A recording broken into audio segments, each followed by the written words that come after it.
Bonjour et bienvenue à tous les fans de football, j'espère que tout le monde va bien. Aujourd'hui, on se retrouve pour un nouvel épisode sur la chaîne d'actualité mondiale pour parler d'autre chose que du Real Madrid avec par exemple d'autres clubs, joueurs, entraîneurs d'autres pays, etc. Forcément, l'actualité mondiale est hyper imposante donc c'est difficile de parler de tout en une seule vidéo. J'ai donc préparé un petit sommaire qui je pense va vous intéresser pour qu'on le décortique et l'analyse petit à petit. Si jamais il y a des sujets qui n'apparaissent pas dans la vidéo que vous aimeriez que je traite un jour en vidéo, n'hésitez pas à me le dire en commentaire. Et si éventuellement vous voulez davantage d'épisodes d'actualité mondiale plutôt qu'un seul par semaine pour que je puisse parler de plus de choses dans la semaine, n'hésitez pas à me le dire en commentaire aussi. Et puis si vous aimez le football en général, autre que le Real Madrid forcément, n'hésitez pas à vous abonner car en tout cas si vous aimez le football, cette chaîne est faite pour vous. Et en plus de ça, on se rapproche des 60 000 abonnés, ça me fait super plaisir. Du coup n'hésitez pas à rejoindre l'équipage. Et on est parti maintenant pour l'actualité mondiale. Première actualité de la vidéo, Xavi Hernandez qui s'est fait très secouer par la presse internationale footballistique après sa défaite 5-3 en amical avec le Barça contre Arsenal.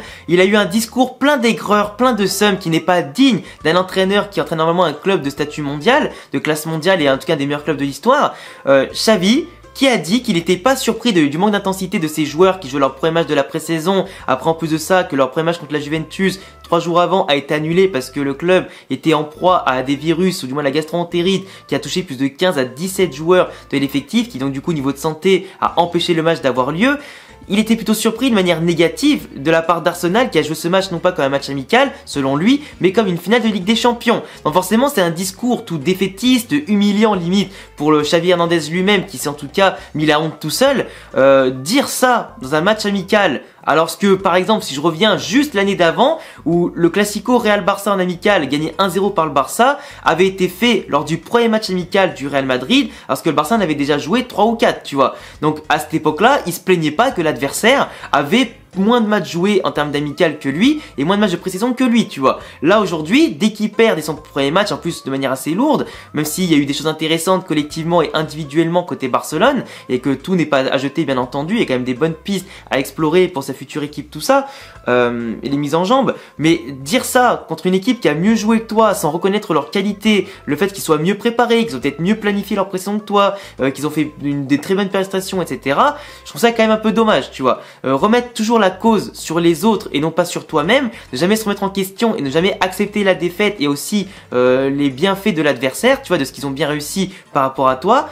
c'est quand même un peu dommage. Et c'est pas la première fois que Xavi est épinglé pour ça, parce qu'il a souvent des discours de mauvais perdants, etc., qui ne ressemblent pas forcément à un entraîneur de haut standing. En plus, quelqu'un qui reprend souvent dans les médias les autres entraîneurs qui disent de la merde ou qui ont des mauvais comportements selon lui, comme Mourinho par exemple, pour au final avoir des discours aussi amers et même pas humbles, tu vois, c'est quand même dommage. Surtout que c'est pas la faute d'Arsenal s'ils ont mieux planifié la pré-saison que toi, s'ils ont pas été malades, c'est pas leur faute si t'étais en train de te chier dessus dans ton hôtel il y a 3 jours parce que t'aurais dû chier ton seum et ton aigreur aussi au passage, c'est pas leur faute si dans 10 jours ils vont jouer un match à haute intensité contre Manchester City avec le Community Shield notamment, du coup la Super Coupe d'Angleterre, donc ils doivent se préparer au mieux pour remporter pourquoi pas un premier trophée dès le début de saison. C'est pas leur faute aussi si tu choisis d'affronter les Manchester, les Juve, le Real, Arsenal etc en amical, si tu veux te la couler douce en amical pour ne pas te blesser ou avoir un match en tout cas pas intensif, bah tu fais comme le PSG, tu vas jouer contre Al Nassr, contre Osaka, contre des clubs japonais, tout ce que tu veux, mais t'affrontes pas des clubs de niveau Ligue des Champions. Donc là c'est pas des matchs amicaux que tu fais, c'est des matchs amicaux plus. Si tu veux des matchs amicaux moins, bah tu joues contre ta réserve ou contre des équipes de 2-3e division, comme certains clubs en France le font aussi, tu vois. Donc à un moment donné, faut arrêter la mauvaise foi. C'est toi qui as choisi les matchs avec ton club, c'est toi qui as participé à ça, tu choisis l'équipe que tu veux, tu mets l'intensité que tu veux, c'est toi qui choisis le nombre de séances que tu veux, tes joueurs tu leur as fixé la date de retour de vacances que tu voulais, à un moment donné si t'es moins préparé c'est ton problème. Les joueurs ils sont payés pour jouer, ils vont pas faire semblant de jouer pour te faire plaisir, ils s'en foutent de savoir que l'adversaire a joué moins de matchs amicaux que toi. Franchement je vous le dis, le jour où un entraîneur du Real fait un discours pareil, mais je pète un plomb, il sera mis sur la place publique et je pense que tout le monde lui jetera des cailloux, et j'en ai parlé en tout cas à pas mal de supporters du Barça, de Xavi juste après le match contre Arsenal, mais beaucoup d'entre vous étaient choqués de ce qu'il a dit. À un moment donné, tu peux pas parler de manque d'intensité, de remettre la faute sur l'adversaire. Même Arteta, il l'a repris de voler derrière en disant que c'était pas normal d'avoir un tel discours et qu'il avait qu'à mieux préparer son équipe, etc. Il faut vraiment que Xavi se reprenne s'il va mener le Barça au plus haut, mais avec une telle mentalité, il faut pas s'étonner de finir en Europa League, tu vois. Messi s'éclate déjà aux États-Unis, 3 buts en 2 matchs à son compteur pour l'instant. Alors c'est pas en MLS qu'il a marqué ou son équipe de l'Inter Miami sont pour l'instant dernier du classement moment est bien loin des playoffs, même s'il reste encore beaucoup de matchs à jouer et beaucoup d'espérance, pourquoi pas,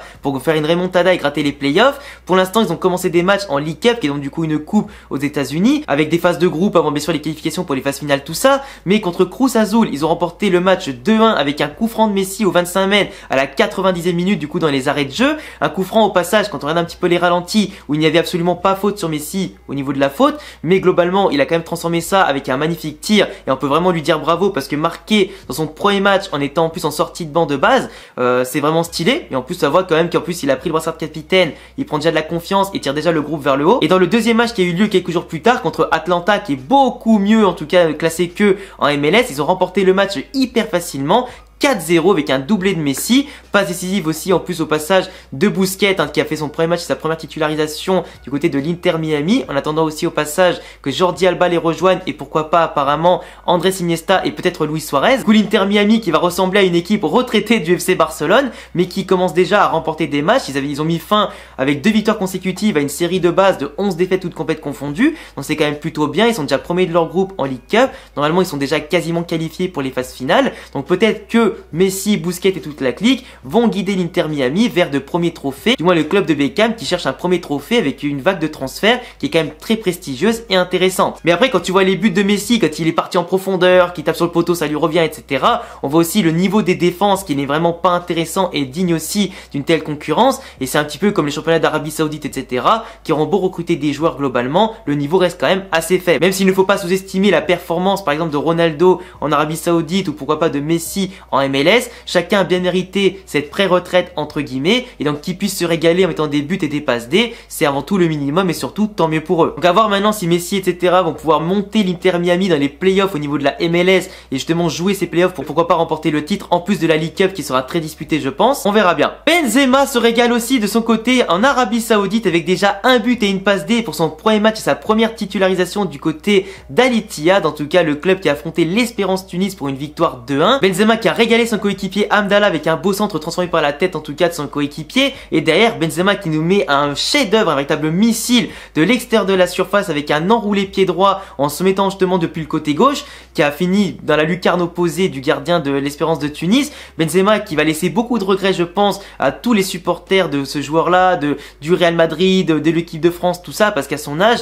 en tant que ballon d'or, certes il n'a plus rien à prouver, il a tout gagné ce qui était possible, il a laissé le Real Madrid en tout cas en quittant, en passant par la grande porte, mais globalement il avait encore je pense 1 à 2 saisons dans les jambes de très très haut level. Cette année il a été marqué par des blessures à répétition qui ont un petit peu détruit son rythme et qui lui ont empêché notamment pourquoi pas d'aider la France à gagner la Coupe du Monde. Maintenant il a quitté la sélection de manière bien triste avec les embrouilles avec Didier Deschamps en interne, tout ça, mais il quitte en tout cas l'Europe par la grande porte en tant que ballon d'or, mais il aurait pu c'est vrai nous éclabousser de son talent encore un peu plus, mais maintenant c'est l'Arabie Saoudite qui va en profiter et je suis très certain qu'il va marquer l'histoire du championnat de sa première saison. D'ailleurs en parlant d'Arabie Saoudite, il y a bien sûr des transferts qui seront assez marquants à venir, même s'il y en a déjà eu pas mal de marquants, que ce soit du côté d'Al Nasser, d'Al Hilal, Al Ittihad et d'autres clubs qui recrutent un petit peu partout des stars de classe mondiale, des joueurs en pré-retraite, des joueurs en tout cas dans la force de l'âge aussi, pour créer un championnat de plus en plus compétitif et impressionnant. Mais là aujourd'hui on parle quand même de 2 transferts probables, celui de Verratti à Al Hilal, alors que Verratti pourtant pisté par l'Atlético Madrid est quand même une pièce maîtresse du côté du PSG,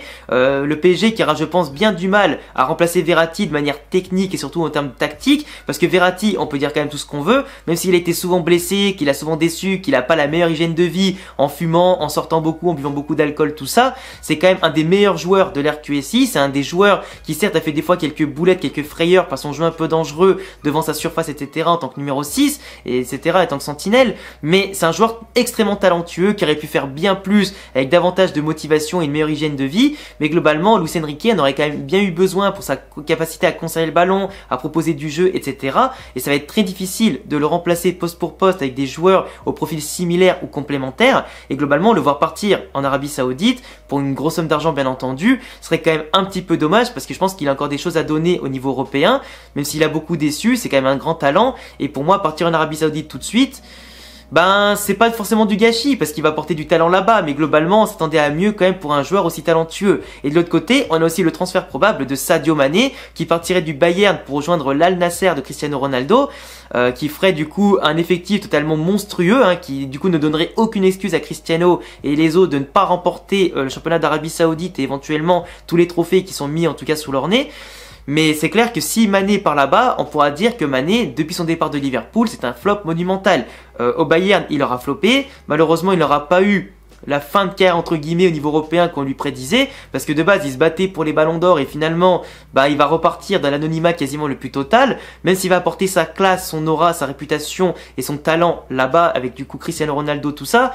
Pour moi, c'est un peu dommage parce que Sadio Mané, c'est quand même un grand joueur, c'est un grand homme, c'est quelqu'un qui fait beaucoup de choses du côté humanitaire, c'est quelqu'un qui a des belles valeurs, qui est un bon footballeur, tu vois, que j'aurais aimé voir pourquoi pas au Real Madrid, ça aurait pu être intéressant, mais franchement, c'est quand même des départs tout comme Verratti, tu vois, de joueurs. T'as pas envie de voir partir là-bas aussitôt, tu vois. Surtout quand tu sais qu'ils ont le talent de encore briller 2-3 années faciles au plus haut niveau en Ligue des Champions et en Europe. Et que finalement partir au Bayern, c'était une erreur qui l'a sûrement dégoûté à court terme. En tout cas, bon vent à eux et bonne chance à eux si vraiment ça se fait de manière officielle d'ici les prochains jours. Et si jamais ils restent en Europe, et ben bon vent aussi à eux dans leur futur club ou pourquoi pas leurs nouvelles aventures. Mbappé, 250 millions, c'est le chiffre qui est sorti ce matin. En tout cas, pas mal de choses à dire par rapport à ça. Bien entendu que le Real Madrid ne mettra pas 250 millions d'euros, même si apparemment ce serait une somme qui serait coupée entre ce que recevrait le PSG et ce que recevrait Mbappé, entre une prime à la signature, etc. Là actuellement, le Real Madrid est gagnant du mercato. Le PSG va devoir paniquer et donner un prix au Real Madrid, qui pour l'instant ne se presse pas pour agir à ce niveau-là et attend simplement que le PSG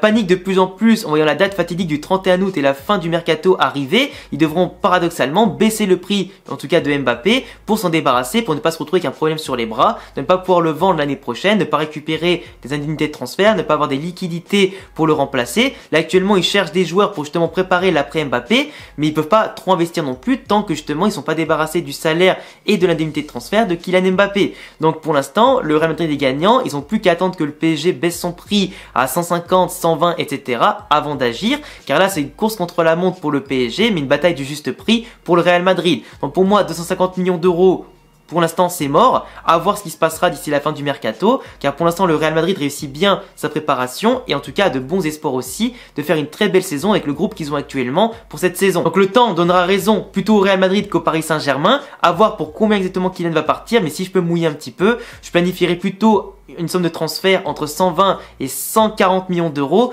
que 250 millions, tu vois. À vous de faire vos pronostics en commentaire. Le mercato de l'OM est absolument titanesque avec notamment les arrivées de Kondogbia, d'Aubameyang, de Sarr, de Lodi et d'autres joueurs pourquoi pas en cours d'arrivage et d'autres joueurs qui vont partir, tout comme Payet par exemple. L'effectif de Marseille qui devient de plus en plus étoffé et qu'en plus l'arrivée de Marcelino qui je pense va leur faire jouer un très bon football. On voit déjà quelques belles promesses durant les matchs amicaux et les quelques petites victoires de l'Olympique de Marseille. Marcelino qui peut-être cette année aura le Marseille parfait pour justement lutter contre le Paris Saint-Germain dans le cas où Paris Saint-Germain perdrait Mbappé. Parce que tu perds Mbappé, t'as perdu Messi, t'as perdu d'autres joueurs. Et si les recrues qui arrivent sont talentueuses et sont venues pour certains soit libres, soit pour des indemnités de transfert assez intéressantes comme Ugarte par exemple et d'autres joueurs, mais si on fait des belles recrues comme Skriniar, comme Asensio, comme Lee, etc., le Paris Saint-Germain peut, sans Kylian, être amputé en tout cas d'un grand buteur, de quelqu'un qui faisait la différence en tout temps, même quand Paris Saint-Germain avec son meilleur effectif galérait vraiment dans les petits comme les grands matchs. Donc à moins que Neymar récupère un niveau stratosphérique, ce que j'en doute en tout cas fortement, et qu'il ait une hygiène de vie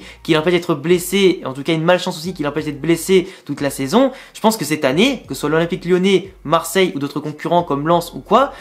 avec un peu de chance, avec un peu de régularité et de solidarité et un niveau professionnel intéressant et des groupes renforcés, peuvent vraiment lutter d'armes égales à égales avec le Paris Saint-Germain. Donc c'est peut-être la bonne année pour Marseille de viser la couronne du Paris Saint-Germain et du coup redevenir champion de France comme il l'était avant que bien sûr l'RQSI ne démarre. En tout cas le mercato de l'OM pour l'instant j'en mets vraiment un bon 8 sur 10 parce que avec Marcelino et aussi Longoria ils ont vraiment une faculté à travailler main dans la main qui est intéressante pour trouver les bons besoins de l'effectif, surtout les bonnes opportunités de mercato à concrétiser. Donc je leur souhaite bonne chance pour cette saison, on en reparlera je pense dans d'autres vidéos d'actu mondiale ou des vidéos plus spécifiques, mais je pense vraiment que cette année le Paris Saint-Germain a des soucis à se faire, surtout s'ils perdent Mbappé. Si Mbappé est encore là je pense pas qu'ils auront du souci à se faire, mais si Mbappé s'en va et qu'il est plus ou moins bien remplacé, à voir en tout cas ce que les concurrents pourront faire. Voilà les gars, c'est tout pour ce long épisode d'actualité mondiale, j'espère que ça vous a plu, qu'on a traité de pas mal de sujets intéressants selon vous. N'hésitez pas à vous abonner, cocher la cloche, me donner tous vos avis en commentaire sur les sujets que j'ai traités et sur d'autres pourquoi pas que j'ai pas traités. Mes réseaux comme Insta et Twitter en description pour parler bien sûr de football en dehors des vidéos, et à bientôt les gars pour prochaine vidéo. Ciao.